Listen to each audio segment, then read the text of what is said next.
Well, my minions, today we're going to talk about how to identify if a group of words is a phrase or a clause.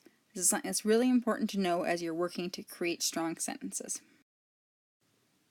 So, let's read through this helpful information from IXL, starting up here where they define a clause. They define a clause as a group of words that contains both a subject and a predicate. Remember, we sometimes call that a verb. The clause can function as a complete sentence, or it combines with other clauses to form compound or complex sentences. So here are some examples they show you here. Samantha grew up in a bilingual family, so she can speak 2 languages fluently. So if I'm trying to find my predicate, it's speak, that's my action. I say who can speak, she can speak, that's my subject, has a subject, and a verb. It is a thought, therefore it is a clause. Let's jump down to phrase. A phrase is any group of words that function together in a sentence but lack a subject, a predicate, or both. It's missing something. So here are 2 examples. 1, we washed the dishes in the sink after dinner. Well, I see washed. Washed is my verb, but who washed? Well, we did, but because that's not part of the bolded part, that's not what they're referring to. So this by itself, this whole thing, is a phrase. It's actually the predicate phrase. Again, it would only take the we to connect it and make it a clause, but if it's not bolded, it's not part of that group of words for this question, so they're considering it a phrase. The next one, the new physician at the hospital has been working long hours. I'm looking for a verb, and the verb is over here. So since it's not part of the bolded part, they're referring to this as a separate phrase for now, and it's actually a noun phrase. So keep in mind when you're looking on IXL, they're looking for the parts that are just bolded.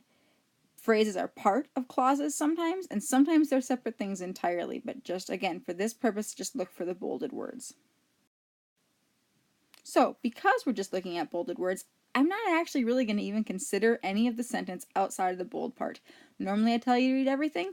This is one of those exceptions. You don't actually have to for this. So I'm looking. The challenger possessed brute strength. Do I have a verb? Possessed. Who possessed? Challenger. If I have a subject and a verb, I'm going to be a clause. Here's the next one. A second-year student is called a sophomore. Verb is called. Who is called? Well, the second-year student is called. Subject check. Verb check is a clause. This one, of its land area. I'm looking for a verb and I'm finding nothing. It's got some nouns in it, but the nouns aren't doing anything in this group of words.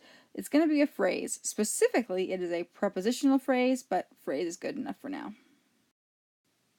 Okay, and another one, are designed with incredibly elaborate architectural details.